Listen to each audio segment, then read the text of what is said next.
بسم الله الرحمن الرحيم. الحمد لله والصلاة والسلام على رسول الله وعلى آله وأصحابه أجمعين. أما بعد. ناظرین کرام، السلام علیکم ورحمۃ اللہ وبرکاتہ۔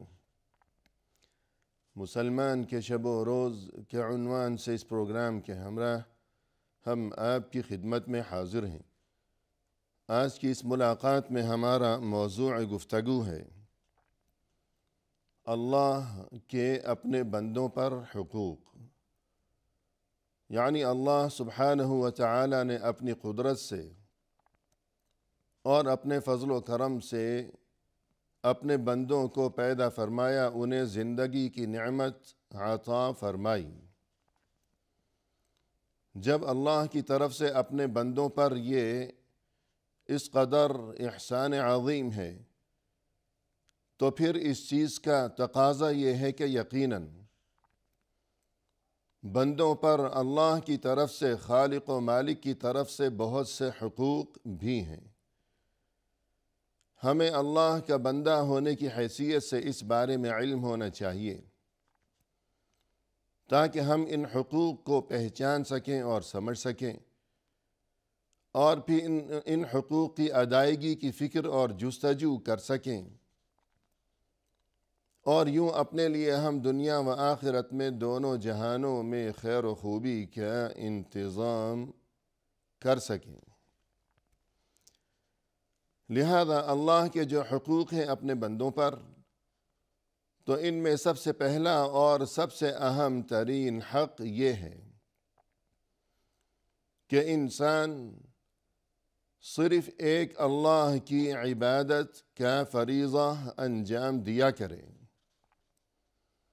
اسی کو اپنا معبود و مطلوب اور اسی کو اپنا مقصود سمجھے، اسی کے سامنے سر جھکائے، اسی سے لو لگائے، اسی کے سامنے اپنی پیشانی جھکائے، ہمیشہ اسی کو اپنا حاجت روا اور اپنے لیے مشکل کشا سمجھا کرے۔ تو اس چیز کا نام ہے توحید، یعنی صرف اللہ کو اپنا معبود برحق تصور کرنا دل کی گہرائیوں سے۔ اللہ کا یہ سب سے پہلا اور یہ سب سے بڑا حق ہے اپنے تمام بندوں پر، بلکہ حقیقت تو یہ ہے کہ اللہ نے انسانوں کو پیدا ہی اسی خاطر کیا ہے، اور یہ کہ انسان کا مقصد تخلیق ہی یہی ہے کہ زندگی کی یہ جو نعمت انسان کو نصیب ہے اور یہ جو سانسیں چل رہی ہیں، تو یہ زندگی اسی مقصد کی خاطر عطا کی گئی ہے کہ انسان اپنے خالق و مالک کی عبادت کا فریضہ انجام دیا کرے۔ جیسا کہ قرآن کریم میں فرمایا، وَمَا خَلَقْتُ الْجِنَّ وَالْإِنسَ إِلَّا لِيَعْبُدُونَ، میں نے تو جنوں اور انسانوں کو اسی لیے پیدا کیا ہے کہ وہ صرف میری ہی عبادت کیا کریں۔ اس کے علاوہ قرآن کریم میں ہمیں اس حقیقت کے بارے میں آگاہ کیا گیا ہے کہ اللہ کی طرف سے دنیا انسانیت کی جانب جتنے بھی انبیاء کرام علیہم السلام کو مبعوث کیا گیا، تو ان کا اہم ترین مقصد بعثت یہی تھا کہ وہ دنیا انسانیت کو صرف ایک اللہ کی عبادت کی طرف دعوت دیں۔ فرمائے کہ وَمَا أَرْسَلْنَا مِن قَبْلِكَ مِن رَّسُولٍ إِلَّا نُوحِي إِلَيْهِ أَنَّهُ لَا إِلَهَ إِلَّا أَنَا فَاعْبُدُونِ، اے ہمارے نبی صلی اللہ علیہ وسلم، ہم نے آپ سے پہلے جس کسی کو بھی رسول بنا کر بھیجا تو ہم نے اس کی جانب یہی وحی کی تھی کہ میرے سوا، یعنی ایک اللہ کے سوا کوئی عبادت کے لائق نہیں ہے، لہذا تم سبھی صرف میری ہی عبادت کیا کرو۔ اسی طرح قرآن کریم میں ہمیں یہ بات بتائی گئی ہے کہ انسان کے ہر عمل کی قبولیت کا دار و مدار بھی اسی عقیدہ توحید پر ہی ہے۔ فرمایا کہ لَإِنْ أَشْرَكْتَ لَيَحْبَطَنَّ عَمَلُكَ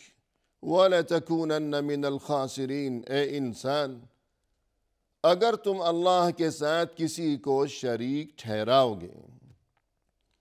تو پھر تمہارے تمام اعمال ضائع ہو جائیں گے، بیکار جائیں گے، اور یہ کہ تم بہت ہی خسارہ اٹھانے والوں میں سے ہو جاؤ گے۔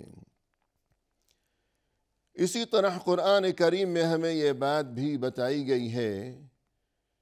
کہ آخرت میں انسان کی نجات کا دار و مدار بھی اسی عقیدے پر ہی ہے کہ جس کا نام ہے عقیدہ توحید۔ فرمایا کہ ان اللہ لا یغفر ان یشرک بہ ویغفر ما دون ذلک لمن یشاء۔ اللہ ہرگز معاف نہیں کرے گا اس بات کو کہ اللہ کے ساتھ شرک کیا جائے، اور اس کے سوا وہ جسے چاہے گا معاف فرما دے گا۔ رسول اللہ صلی اللہ علیہ وسلم کے یہ صحابی معاذ بن جبل رضی اللہ عنہ فرماتے ہیں، كنت ردف النبی صلی اللہ علیہ وسلم على حمار۔ ایک بار میں رسول اللہ صلی اللہ علیہ وسلم کے ہمراہ گدھے پر جب سوار تھا، فقال یا معاذ، تب آپ صلی اللہ علیہ وسلم نے مجھے مخاطب کرتے ہوئے فرمایا کہ اے معاذ، فقلت لبیک یا رسول اللہ، میں نے عرض کیا کہ میں حاضر ہوں اے اللہ کے رسول، ارشاد فرمائیے۔ قال اتدری ما حق اللہ علی العباد۔ تب آپ صلی اللہ علیہ وسلم نے فرمایا کہ اے معاذ، کیا تم جانتے ہو کہ اللہ کا کیا حق ہے اپنے بندوں پر؟ قلت اللہ ورسولہ اعلم۔ میں نے عرض کیا کہ اللہ اور اس کا رسول ہی بہتر جانتے ہیں۔ قال، تب آپ صلی اللہ علیہ وسلم نے فرمایا، فَإِنَّ حَقَّ اللَّهِ عَلَى الْعِبَادِ أَن يَعْبُدُوهُ وَلَا يُشْرِكُوا بِهِ شَيْئًا۔ اللہ کا حق اپنے بندوں پر یہ ہے کہ بندے صرف اللہ کی ہی عبادت کیا کریں اور اللہ کے ساتھ کسی کو شریک نہ ٹھہرایا کریں۔ فَهَلْ تَدْرِي مَا حَقُّ الْعِبَادِ عَلَى اللَّهِ إِذَا فَعَلُوا ذَلِكَ۔ کیا تمہیں معلوم ہے کہ بندے جب یہ حق ادا کر چکے ہیں، یعنی صرف ایک اللہ کی عبادت کریں، تو پھر بندوں کا کیا حق ہے اللہ پر؟ قلت اللہ ورسولہ اعلم۔ میں نے عرض کیا کہ اللہ اور اس کا رسول ہی بہتر جانتے ہیں۔ قال، تب آپ نے فرمایا، فَإِنَّ حَقَّ الْعِبَادِ عَلَى اللَّهِ إِذَا فَعَلُوا ذَلِكَ أَلَّا يُعَذِّبَهُمْ۔ بندے جب اللہ کا حق ادا کر چکے، یعنی شرک سے باز رہیں اور صرف ایک اللہ کی عبادت ہی انجام دیا کریں، تو اب بندوں کا حق اللہ پر یہ ہے کہ اللہ انہیں عذاب نہ دے۔ الغرض سب سے پہلا اور سب سے اہم ترین حق جو کہ اللہ کا ہے اپنے بندوں پر، وہ یہ ہے کہ عقیدہ توحید، یعنی صرف ایک اللہ کی عبادت کی جائے، شرک سے انسان ہمیشہ اپنا دامن بچائے رکھے۔ اور اس کے بعد ناظرین کرام، ہمیں مزید یہ بات بھی معلوم ہونی چاہیے کہ صرف ایک اللہ کی عبادت جب انسان انجام دے گا تو پھر مزید ایک چیز جس کا خیال رکھنا ضروری ہے، وہ یہ کہ عبادت تو اللہ کی جا رہی ہے، لیکن نیت کو خالص رکھنا ضروری ہے کہ ایسا نہ ہو کہ انسان اللہ کی عبادت کرتے ہوئے اس کے دل میں یہ خیال آنے لگے کہ لوگ دیکھیں گے، لوگوں کو معلوم ہوگی یہ بات کہ میری یہ اتنی نمازیں، میں تہجد گزار اور یہ کہ میں نے حج بھی کر لیا، تو یوں نیت میں اگر دکھاوا شامل ہونے لگے گا تو پھر یہ عبادت ضائع ہو جائے گی۔ ایسی عبادت کا کوئی فائدہ نہیں ہے۔ فرمایا کہ وَمَا أُمِرُوا إِلَّا لِيَعْبُدُوا اللَّهَ مُخْلِصِينَ لَهُ الدِّينَ، لوگوں کو یہی حکم دیا گیا ہے کہ وہ صرف اللہ کی عبادت کیا کریں اسی کے لیے اخلاص نیت کے ساتھ۔ تو صرف اللہ کی عبادت کی جائے، مزید یہ کہ نیت کو خالص رکھا جائے کہ دل میں یہ خیال پیدا نہ ہونے پائے کہ جن لوگوں کو میری عبادت کے بارے میں علم ہوگا یا جو لوگ مجھے عبادت کرتے ہوئے دیکھ رہے ہیں تو ان کے دلوں میں میرے لیے کتنی عزت پیدا ہوگی۔ تو اس سے بچانا اپنی عبادت کو بہت ہی ضروری ہے۔ اور دوسرا حق جو کہ اللہ کا ہے اپنے بندوں پر، وہ یہ کہ انسان کو چاہیے کہ ہمیشہ اپنے اللہ، اپنے خالق و مالک کا شکر گزار بنا رہے، کہ دل کی گہرائیوں سے ہمیشہ انسان کا دل بھی شکر کے جذبات سے بھرپور ہو، زبان پر بھی اللہ کا شکر ہوا کرے،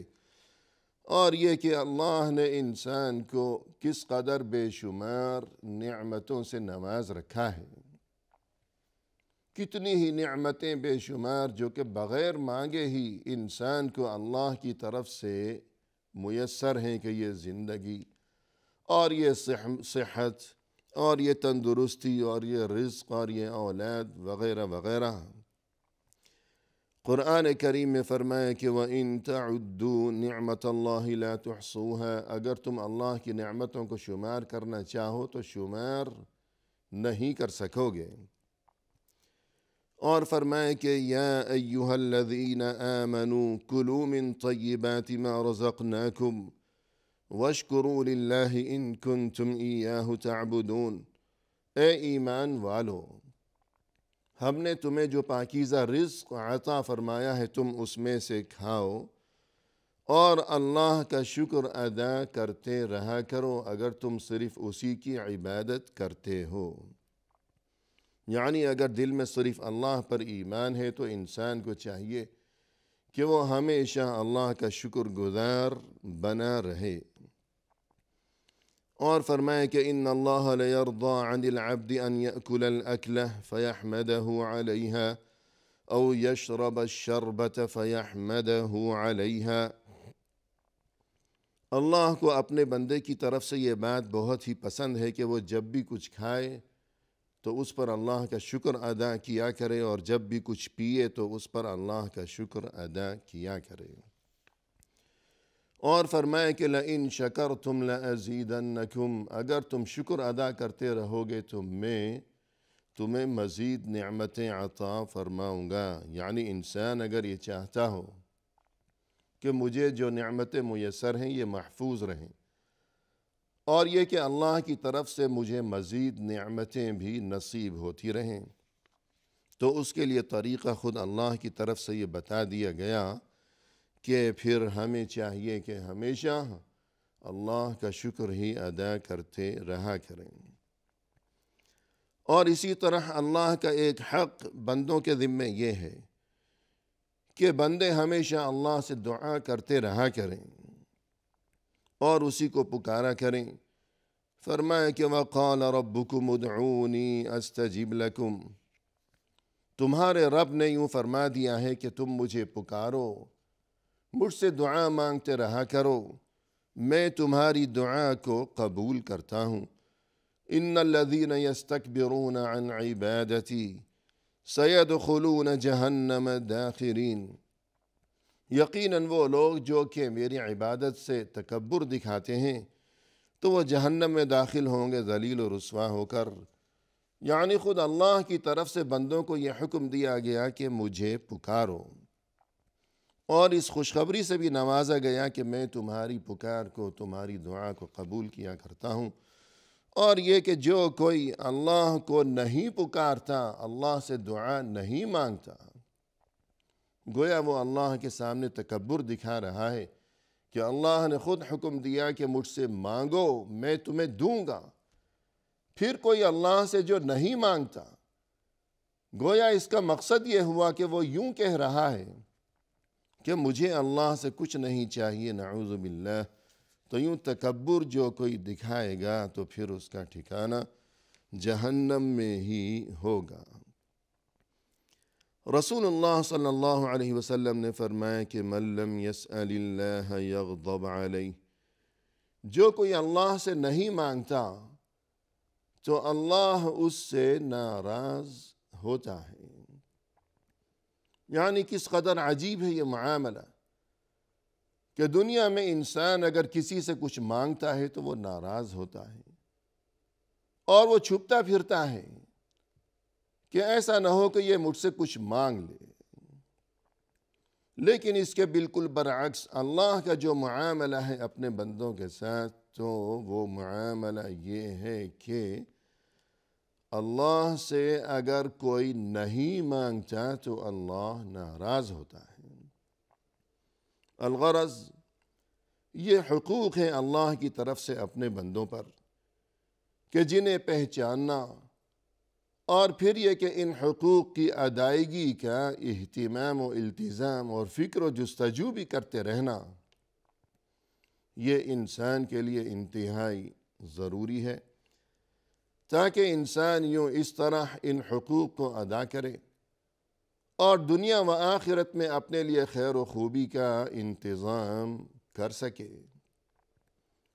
پھر مزید یہ کہ انسان جب اللہ کے حقوق کو جانے گا اور پہچانے گا اور پھر وہ اللہ کے حقوق کو ادا کرے گا، تو پھر اس کے بعد اسے یہ امید کرنی چاہیے